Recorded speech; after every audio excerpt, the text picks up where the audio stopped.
Wow, guys. Just wow. Season 2 really ended on a high note. I could not be more excited for what The Mandalorian has in the next season, Season 3.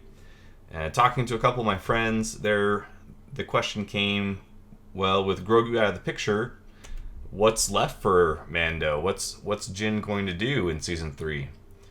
And first off, I think the elephant in the room is Grogu's really not out of the picture. I mean, yeah, he's going off with Luke, but Grogu is the face of Star Wars right now. He makes so much money. When you think The Mandalorian, you probably first think of Baby Yoda, and that's what everyone keeps referring to him, even though we do know his actual name now. So, rest assured, we are most definitely going to see Grogu again. I'm quite sure of that. But then, if he's gone for at least a little bit of time, what does The Mandalorian have to focus on in the interim? Well, we know from Disney's plans they've announced many other series which all look to be amazing. I'm particularly excited for Ahsoka, Obi-Wan, or I think it's called Kenobi. I have to fact check that. And Rogue Squadron. Those three are like huge in my mind. But throughout The Mandalorian, there's been a lot of name dropping that maybe some people have missed. In particular, we know that Ahsoka is looking for Admiral Thrawn. And Thrawn was a huge character in Star Wars Rebels. He was the main big bad guy responsible for basically inventing a lot of the Galactic Empire's military tactics. And so the fact that his name was dropped in The Mandalorian definitely implies that he survived his encounter with Ezra Bridger in Rebels, and he survived the entire original trilogy to still be a problem between episodes 6 and 7. So that's really cool. And I'm sure that they'll probably have that be the big focus of Ahsoka's series, but I'm sure he'll pop up in The Mandalorian as well. Another huge element, right in the season finale for Season 2, Mando has the Darksaber, and that has huge implications for the monarchy or government head of Mandalore. We know Jin doesn't really have any aspirations to rule Mandalore, but he's technically in charge right now. And so there is still the conflict that inevitably is going to ensue between him and Bo-Katan. So who's going to get the Darksaber? How's it going to happen? I don't see them really being enemies, but there's got to be some way for Mando to either capitulate to Bo-Katan so that she can regain the throne, or, I don't know, maybe Mando becomes King of Mandalore. That'd be pretty cool too. But that's another huge story element that is definitely going to be touched on in Season 3. Ahsoka herself, also a huge influential character. She's going to be getting her own series, but I'm sure we'll continue to see crossovers between these different series as a collective, and I'm sure we'll see Ahsoka making some guest appearances in The Mandalorian. That we can most assuredly count on. And of course, who can talk about the end of Season 2 without mentioning the amazing performance of Luke Skywalker? I would love to see Luke Skywalker make future appearances in the show. I think there's a couple challenges with that. One, obviously we were looking at a digital rendition of Luke Skywalker.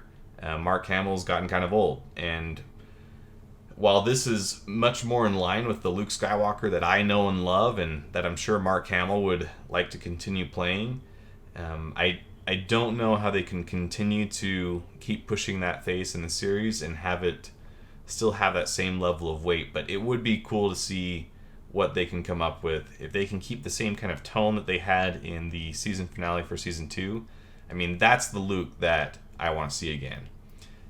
If you guys have watched my previous videos, you'll know that I was very critical of Episode 8, and I think for good reason, despite the singular harsh comment that told me I should kill myself. This is the Luke Skywalker I know and love. This is the Luke that doesn't give up, that tries to do the right thing, that does everything he can to keep going forward. It's not the neutered version that we got in Episode 8. And so it's really cool to see that kind of Luke Skywalker back. I'd love to see more of him. I'm hoping Mark Hamill's up for it, and I'm just interested to see how they're going to pull that off. Boba Fett, another huge character. It's really cool to finally see some footage of him doing cool stuff. For all the cult fame that he has, if all you have is the original trilogy to judge him by, he's not really that great of a character. And he doesn't even seem that competent, except for the fact that he did track down the Millennium Falcon when none of the other bounty hunters could. And he got to their location first, informed the Empire, and then they were able to show up and capture everybody. That part was obviously really cool. But other than that, he gets knocked around on accident by the titular characters. And then he gets eaten by a Sarlacc. That's all he really does in the original trilogy. Yet he's obviously one of the coolest characters. A lot of that stems from things in the expanded universe, comics and novelizations and such. But it was so cool to finally see him getting some of the limelight in The Mandalorian, and to see his character actually doing something worth watching. And it'll be really interesting to see how that's going to play out in Season 3 of The Mandalorian, because clearly that's going to have a huge impact. Now, I don't have as much of a basis for saying that this might happen in The Mandalorian Season 3, but it would be pretty cool, and there is at least some evidence indicating that it might happen. It would be really cool to see Ezra Bridger be brought into the fold. We have a now deleted post from Raul Coley. I think that's how you say his name. Sorry if I mispronunciate it. I'm doing my best. In which he said that he was getting in Ezra Bridger shape. Either he was trolling us all and got us all pretty good, or he was saying something that he wasn't supposed to. Either way, if it either through him or some other actor, it would be really cool to see Ezra Bridger get some acknowledgement in the series and be brought in some way, because we know he's not dead, and certainly if Thrawn survived, Ezra Bridger did as well. So it would be really cool to see them be brought into the series and have them grapple toe-to-toe in The Mandalorian. And, maybe that's part of what they're going to be leading up to in the Ahsoka series, but either way, we need Ezra Bridger. That'd be really cool. Another huge story element that they mentioned, almost in passing, but clearly it was a huge element, was the fact that cloning is still going on. You have Dr. Pershing, who is a cloning engineer. He makes multiple appearances throughout Season 2.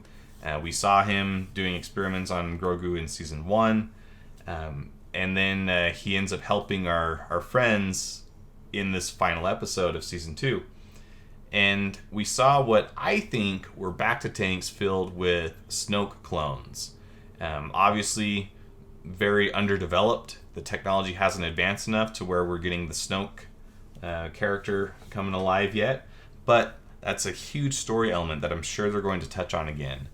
Ultimately, we know that the cloning project is going to be successful, but the process and how they get there, that's where the story is going to come in.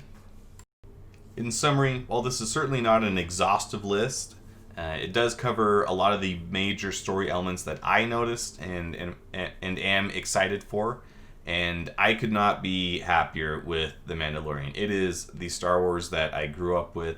It has the same feeling of watching the original trilogy, while still providing obviously updated graphics and visuals, and improvements in the technology have brought this front and center, right where Star Wars should always be, in my opinion. But oh man, I am so excited for what the future has to hold for us Star Wars fans.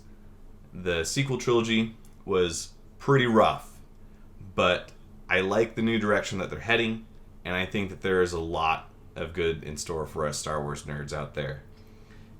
I think The Mandalorian perfectly encapsulates what made the original trilogy great, yet also manages to appeal to younger audiences and just bring everybody together around this collective unity that makes The Mandalorian possibly the greatest Star Wars achievement of all time.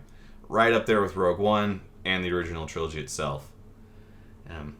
Let me know your thoughts down in the comments if you think I'm just going crazy and just way over fanboying it. It's probably true, but love to hear what you think. down below. Anyways, this is Odd Job Entertainment, signing off.